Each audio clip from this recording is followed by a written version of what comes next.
guys have grinded so hard through this 8-game losing streak, and to come out and have Dan Herron step up and pitch the way he did and set the tone and grind it, and then to turn it over to that bullpen, which was absolutely fabulous.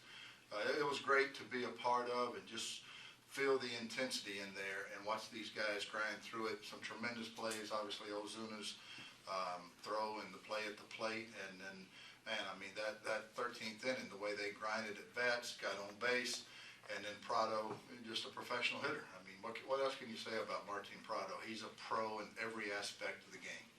So his hand is apparently okay? Yes, his hand is, thank goodness, yes. Yes. When they walk Stanton, do you anticipate that? And Yeah. obviously with, Yeah. you know, and having Prado back there, kind of. Yeah, and that, when we construct a lineup, you know, the staff, we talk about, you know, what's the best way to create protection, what's the best chance to put your run producers in a spot where they can produce, and, you know, Martin has got a history of being a professional hitter, and he did it. How about Carter Capps? Wow, how about that? Was that fabulous? That kid come in, and you know, we were wondering how many innings we could get. We knew his spot was coming up, and the fact that he started that 3rd inning out there at only 20 pitches, we felt very good about it not being an overworked, overused situation, because the bullpen's been taxed, and they've stepped up and done a great job. And to have him put those 3 innings at the end was tremendous. When you had him come up, I mean, were you going to put him out if you needed to in the 14th, or what? No, we had someone else hot and ready to go. I guess a performance like that from him, that's got to be a sign of when you traded for him and just that potential that he has. 100%. That's the guy that we knew was in there. He well-located fastballs, and man, he threw some filthy sliders that just buried at the plate. So great job to pick up 3 innings and do what he did and get the win. What did you notice? Obviously, the massive situation. You know, take us through that. You know, what you were observing. Well, we saw a substance. We saw something shining on his arm. So we watched him a couple of pitches to see, you know, how many times, make sure he went to it.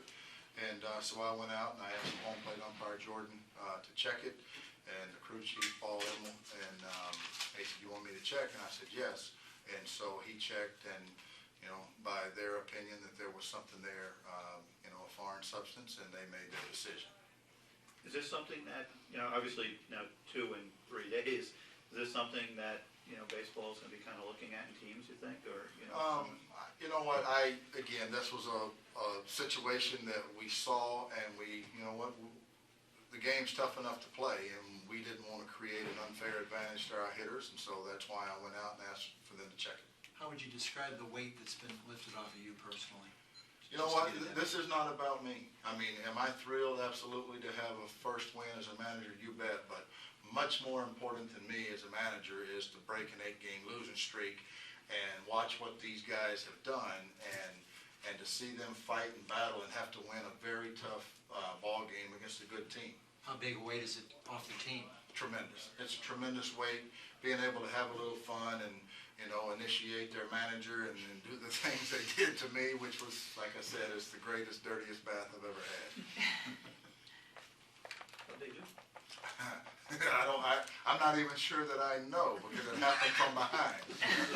Was it out on the field still, or where were you? No, we were in the clubhouse, and then we went to the Cleveland. Did you see any of the culprits?